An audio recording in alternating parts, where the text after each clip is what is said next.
Blaise Pascal fue el inventor de la primera calculadora que funcionaba a base de ruedas y engranajes.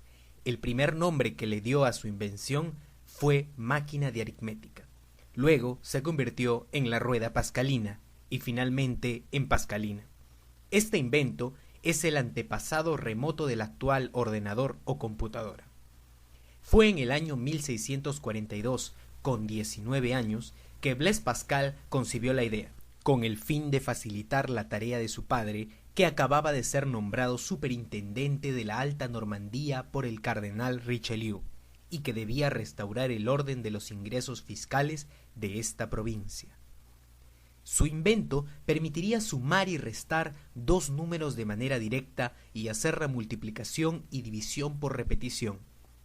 En 1645, después de 3 años de investigación y 50 prototipos, Pascal presentó su primera máquina dedicada al canciller de Francia, Pierre Séguier.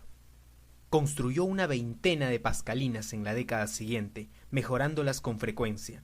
9 de estas máquinas han sobrevivido hasta hoy en día. Un privilegio real promulgado por Luis XIV le dio la producción exclusiva de máquinas de calcular en Francia. En 1951, la que está considerada como la primera computadora, que se llamó Sally, fue ampliamente comercializada, con el nombre de Univac 1, y comenzó a funcionar con éxito.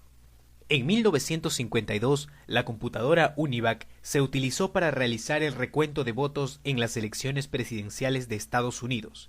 El resultado victoria se conoció en 45 minutos, luego de que se cerraran las mesas en los colegios electorales. En 1952 entra en funcionamiento la primera de las llamadas IAS Machines, diseñadas por John von Neumann, y que incorporaban notables mejoras respecto a sus predecesoras. Y en 1962, Steven Russell creó el primer juego para computadoras, Space War. Primera generación de computadoras, 1938-1958. En esta época, las computadoras funcionaban con válvulas, usaban tarjetas perforadas para entrar los datos y los programas, utilizaban cilindros magnéticos para almacenar información e instrucciones internas, y se utilizaban exclusivamente en el ámbito científico o militar.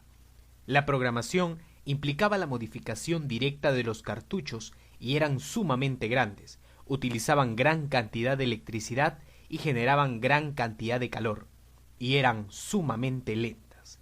Debido a esto, la comunicación era breve.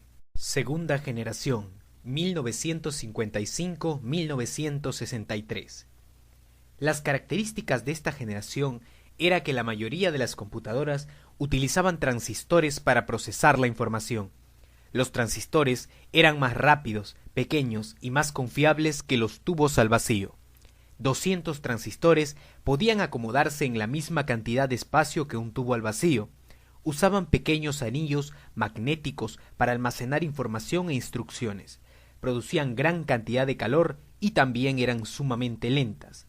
Se mejoraron los programas de computadoras que fueron desarrollados durante la primera generación.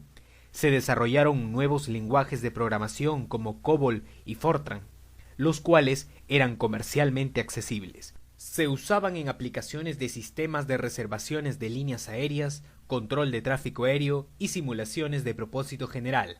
La Marina de los Estados Unidos desarrolla el primer simulador de vuelo, computadora Whirlwind.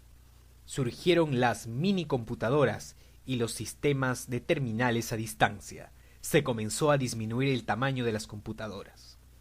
Aparecen muchas compañías y las computadoras eran bastante avanzadas para su época, como la serie 5000 de Burroughs y la Atlas de la Universidad de Manchester. Algunas computadoras se programaban con cinta perforadas y otras por medio de cableado en un tablero. Tercera generación, 1964-1970.